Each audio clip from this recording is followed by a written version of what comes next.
Hi, I'm Claude and welcome to the Crux, the place where topical issues and satire meet. Take the best parts and make a satirical topical Frankenstein monster from it. So, you want a byproduct of a sexual encounter, or in layman's terms, a child of your very own. You could do it the good old-fashioned way, but who knows what you might get? Someone similar to you? That's no good. The other option is genetic modification via in vitro fertilization. Predominantly, this technique is used to remove the chances of certain debilitating disorders presenting themselves in children whose parents may be predisposed to them. Now, it can also be used to manipulate more superficial aspects such as hair and eye color. Oh, and, intelligence and athleticism, whatever. It's basically the good parts of eugenics without the socially unacceptable forced breeding aspect, and the "we're so special, we might just take over the world" overtones. But with the power of God in your hand, how far would you go? It would be pretty hard to know when to stop when you're in there with the genetic modification salesman, especially with his slick brochures and pictures of attractive, smart, athletic people on the walls. Sure, some things seem obvious. I think we will go with the high resistance to cancer. But things can quickly get out of hand. If you've ever played a game with a complex character creation system, you'll know you can spend hours making minor tweaks. I really think they'd be better off with a 0.5mm gap between the lateral and central incisor. After that, it won't take long till you're saying things like, honey, he's right.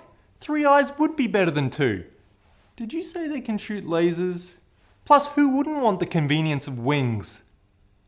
Of course, the moral and ethical issues that arise would make for hot debate, not to mention the downright creepy, when a husband has to discuss with his wife on how large they think their daughter's breasts should be. It may be crossing a boundary. I really think double Ds will give her more of a step up in life than Cs, as long as they're perky. But there would still be limits to what can be achieved. In some situations, with a couple sitting in a meeting going over what attributes their son will have, the geneticist will have to break the news to them.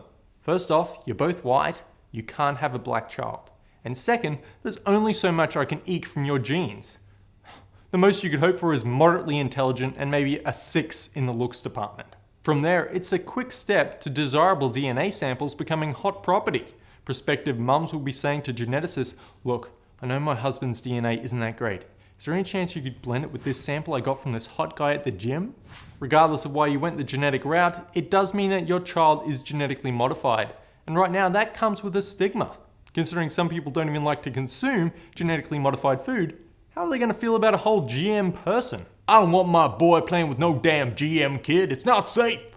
Who knows? In the future, we may have to start labeling people as genetically modified, like we do food, because from what I hear, people have a right to know. And just to be safe, we should probably also have everyone list their fat, salt, and sugar content on their t-shirts. Genetic modification has a lot of medical pluses, but it still appears to be a dangerous road. Given big corporations' thirst to buy up genetic patents, they could end up owning your genetic code.